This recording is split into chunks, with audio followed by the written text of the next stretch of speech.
Hello, happy Thursday. It is September 9th, 2021, and this is my morning journal entry. Before I get into the content, I just want to say happy birthday to my partner Justin. Today is his birthday, and so I'll be taking a half day today.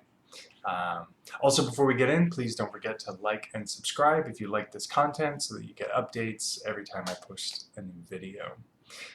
Okay, so I'm going to recap today's goals, then I'll talk about focus for the day, and then worries, and then I'll lay out today's concrete goals. So yesterday's goals, I worked on my Greengrocer story, and I have a few rough outlines. I'll cover that a bit more in a minute. Additionally, I made some new cover art for my story, the conflagration, which you can see here. And I also posted it to Wattpad, a new story sharing service. Link will be below on this video. And finally, I did some critiquing of another author's story as part of this online group I'm in. I really like participating in these since I get critiques as well, but also because it just exposes me to a diverse group of writers with different techniques and skills. The story I reviewed yesterday was a crime thriller whose author wrote very well-crafted descriptions. So for example, my two favorites were, it was these three men in a group having drinks, right, having stern conversations, and one person said, "I slipped into consulting magician mode, the cognac glass my wand." Right? I really like that. You could just see someone, right, swirling this wand around, this cognac glass. And then the other one was, "His voice dripped honey sweet with sarcasm." It's really good. Anyway, let's see. Part 2, my focus for the day. So today is going to be a half day since it's my partner's birthday, so my focus will be limited to the Greengrocer story. I've got my publication and social media work out of the day, so today is just writing. My concrete goal is to decide on a plot structure and get it ready for writing by Monday.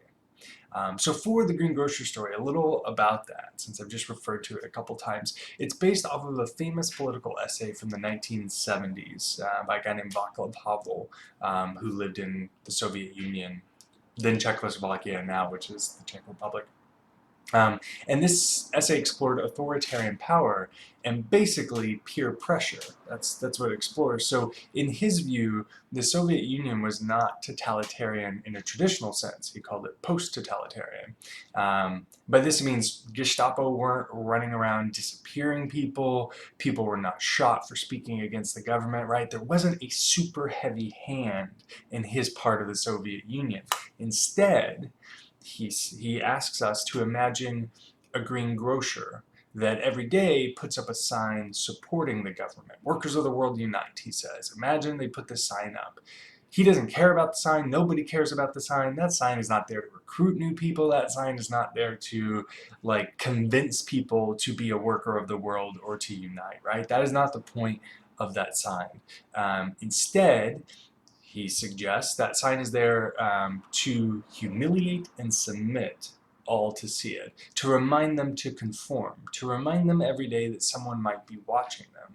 And so Havel wonders what happens if one day the greengrocer pulls that sign down. And I've always wondered what happens if he puts another sign up to tell all the other people who also don't like the sign, hey, I'm here, right? And can switch that groupthink into unity. And so that's what this story explores. And it explores it, I'm excited about, because I'm a history nerd, it explores it using an unknown but very interesting event in American history that happened in the early 20s in Oregon. Basically what happened here was in 1921, the Klan moved in, Ku Klux Klan, moved into Oregon, took over the state government within a year.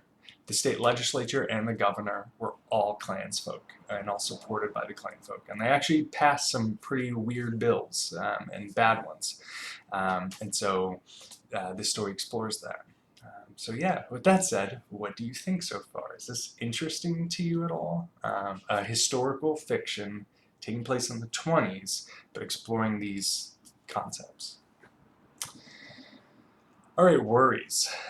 So admittedly, I'm getting nervous and feeling pretty vulnerable right now. One of the fears I've had with this whole project, this whole goal, is that in order to be a successful writer, hundreds, thousands, potentially millions of people will have to read my writing. And it's not like my former career where at most 10 people knew you existed, right? This is scary. This week I took my first step into that world by posting my new story to an open community and publishing site, Wattpad, and by sending in my story to a magazine, which I mentioned in yesterday's update.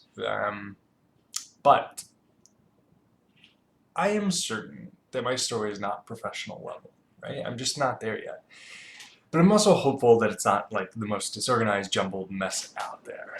But in order to get to that professional level, I really do need feedback to help point out my blind spots. And without wanting to spend hundreds of dollars on editing, I'm going at it old school.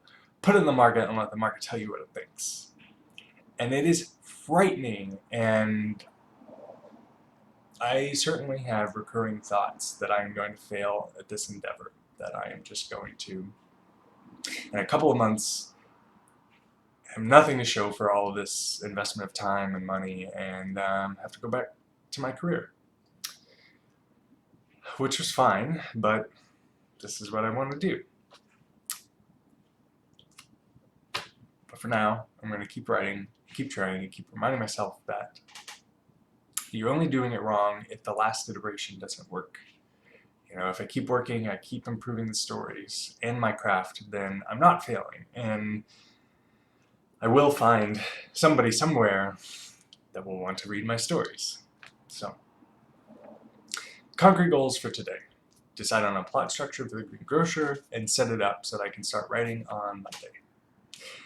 Alright, those are the updates for today. Have a great day, everybody.